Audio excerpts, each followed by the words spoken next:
Partagez vos observations avec Benoît Dutrisac par courriel. dutrisac@commercialcube.radio. Rendez-vous. C'est tout ce qu'il vous reste à faire. Rendez-vous. Des appels au génocide. Ils sont tombés sur la tête. Vous n'aurez pas mon 100 millions de dollars. Cruel, horrible, inhumain. Qu'est-ce que c'est que ça? Un politologue pas comme les autres. Loïc Tassé. Loïc, est-ce que je te dérange dans ton visionnement de Fripouille Premier, là, qui s'en va lire le discours C'est du trône? Fripouille 3, Benoît. 3? Fripouille 3e. Ben oui, il a mis un 3, il s'appelle Monsieur 3, c'est pas ma faute, c'est lui qui a choisi ce nom-là. Là, il envoie la main de même, là. Ouais. Petit peuple, la plèbe. Écoute, regardez, c'est il y a des ridicule. médailles à rien foutre, là. Excuse-moi, là, mais c'est grotesque, leur affaire. Tu sais, qui est-ce qui se promène en carrosse en 21e siècle? Tu sais, les tam-tams, en plus, doum, doum, doum, doum, doum. Mais c'est emmerdant, c'est ridicule aussi. Tu sais, non, mais écoute, tous ces gens qui sont habillés en rouge avec des chapeaux de fourrure, tu te dis, mais dans quel siècle ils vivent? Où est-ce qu'on est? C'est absurde tout ça, c'est ridicule. Alors, il est venu lire, oui, le discours, j'ai écouté, Oui. il n'a rien appris. C'est toutes les intentions dont Carnet avait parlé, tu sais. Ouais. Mais le diable est dans les détails, tu sais. Il dit, on va construire plus de logements. Oui, mais comment est-ce que vous allez détruire nos villes pour que des promoteurs immobiliers puissent facilement construire des gratte-ciels? Est-ce que c'est ça que vous allez faire? Et pour qui les logements? Pour qui? Ben oui. Pour les 100 millions de gens qu'on veut accueillir au Canada ou on va... Oui, ça aussi. Frontières? Il dit, nous allons placer un plafond sur l'immigration. Ça, c'est intéressant. Il dit pas plus que 5% de la population canadienne. Mais attends voir, 5% de la population canadienne, c'est un peu plus de 2 millions de personnes par année. Hey, on était à 1,3, tu mets ça, tu mets ton plafond à 2, mais tu fous. Alors c'est ça, ce genre de truc qu'on entend dans le discours, moi, ça m'effraie. Parce que quand j'entends ça, je me dis, sous le couvert de bonnes intentions, comme par exemple briser les barrières tarifaires entre les provinces, très bien, mais est-ce qu'il va ôter aux provinces le droit de privilégier les industries dans les provinces, les usines des provinces? Est-ce que ça veut dire que le gouvernement québécois pourra plus dire à Hydro-Québec, ben vous allez acheter des produits d'ici d'abord, par exemple? Excuse-moi, mais Loïc, il dit, tu sais, le REM a été construit en Inde. Ben oui. On n'achète rien au Québec, ici au Québec. D'accord. Ça clique, c'était des travailleurs en Inde Écoute, aussi. je te dis ça, puis oui, mais ça pose un problème, tout ça. Puis il y a un problème, écoute, il y a un gros problème au Québec, là. On est très taxé, puis on s'aperçoit qu'il y a de l'incompétence puis de la corruption. Tu sais, puis Legault a baissé de 3 milliards par année les impôts. Puis là, il se retrouve avec un déficit énorme 3-4 ans après. Il dit, comment ça se fait?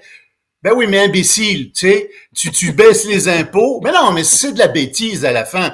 Tu donnes de l'argent à Nordvolt, tu donnes je veux dire, à un moment donné, tu dis, mais vous êtes des incompétents, vous êtes corrompus, ou vous êtes imbéciles, ou les trois, je le sais pas, mais à un moment donné, tu dis, ça suffit. Mais c'est pas, le problème, c'est pas les impôts, c'est les personnes qui gèrent nos impôts. C'est ça le vrai problème. Mais bon, écoute. Alors, donc, t'es pas à Ottawa pour surveiller le passage de Charles III. Non, puis lui envoyer la main. Ah, mon souverain bien-aimé, machin 3. Ouais. Hier, on a fait la nomenclature de ces médailles. Il y en a 11. J'ai vu ça. Tu sais, il y en a 4 là-dessus, c'est grâce à sa maman. Parce que c'est le jubilé. Tu observeras que plus un pays est une république de bananes, plus ses dirigeants portent un nombre important de médailles, de décorations de toutes sortes. C'est d'un ridicule achevé, tout ça. Puis il serait temps que quelqu'un leur dise. Oui. Pendant ce temps, en Angleterre, à Liverpool, on a vu le véhicule, un autobélier, foncer sur une foule qui célébrait, je pense, une victoire au soccer. Ben oui, le FC Liverpool qui a gagné, puis t'as cette voiture qui était entourée par, semble-t-il, la foule qui était là, puis qui à un moment donné s'est impatientée ou je sais pas quoi, elle a reculé, elle a avancé, c'est épouvantable. C'est trop violent ça, c'est violent, et puis ça a fait, écoute, miraculeusement, semble-t-il, il n'y a pas de mort encore, mais il y a 50 blessés, dont un enfant dans un état grave, puis j'espère qu'il y a personne qui va mourir de ça, mais c'est effroyable, on ne sait pas ce que c'est. C'est un homme de 53 ans. La police dit on pense pas que ce soit une attaque terroriste, on sait pas exactement qui c'est, on ne connaît pas les motifs, ça a l'air d'un cas de rage au volant ou quelque chose comme ça. Ben le gars s'est fait défoncer la vitre arrière, puis là, il y a une partie des explications, c'est qu'il aurait paniqué. Là, OK, ça, c'est une version. Là, une version, c'est évidemment, on saute là-dessus, là, c'est un homme blanc de 53 ans. Là, il y a d'autres versions qui disent non, attendez, c'est autre chose. On va pas se prononcer, on va attendre d'avoir les détails. Oui, est-ce qu'ils vont donner les détails? Parce qu'ils les donnent pas souvent.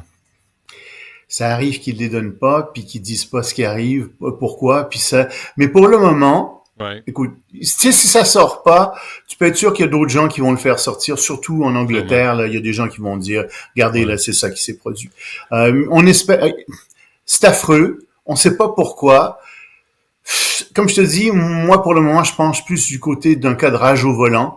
Encore une fois, la police dit non, c'est pas du terrorisme, mais c'est affreux de faire ces trucs-là. Si on en parle parce que par solidarité, en fait, avec les gens qui vivent ça. Ouais. La Chine accusée de faire quoi au juste? La Chine produit 60% de l'acier dans le monde maintenant. C'est énorme. Les États-Unis, c'est 1%, l'Europe, 8%, etc. Et la Chine, les besoins en acier augmentent d'1% par année. Mais la Chine, dans les 2 prochaines années, va augmenter ses capacités de production d'acier d'environ 7%. Et cet acier est hyper subventionné. Il est 6 fois plus subventionné que n'importe où ailleurs dans le monde. Les gens disent, écoutez, là, vous faites du dumping, vous nous vendez de l'acier, vous vendez de l'acier chinois partout dans le monde. Ça empêche les industries de l'acier un peu partout dans le monde de s'organiser, de vendre à des prix qui sont des prix normaux. Mais plus que ça commence à avoir un effet sur le climat. C'est parce que il y a beaucoup de pays dans le monde qui ont dit qu'ils allaient diminuer leurs émissions de CO2. Et l'acier compte pour 8%. Les industries de la sidérurgie comptent pour 8% des émissions de CO2 dans le monde. Puis ils disent, mais avec ça, là, les entreprises sidérurgiques à travers le monde, les 40% qui restent, elles peuvent pas rencontrer leurs coûts, elles peuvent pas se verdir, elles peuvent pas diminuer leurs investissements de CO2. Puis vous, les Chinois, ben qu'est-ce que vous faites? Vous faites du dumping? Arrêtez de faire ça. Et donc, l'OCDE dit aux Chinois, ça suffit.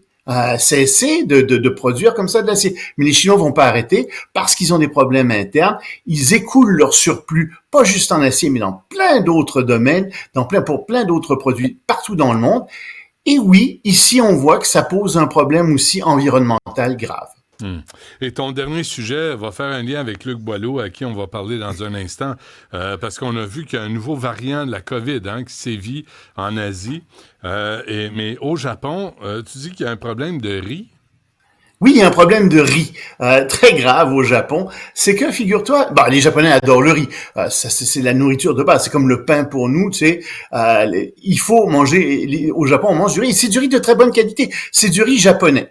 Mais le riz coûte cher à produire, d'autant plus que au Japon, le gouvernement, pour gagner des votes dans les régions, accepte une espèce de collusion entre les producteurs de riz et les distributeurs, qui fait en sorte que le prix du riz a gonflé dans les dernières années, à un tel point que le riz maintenant coûte quelque chose comme $10 le kilo.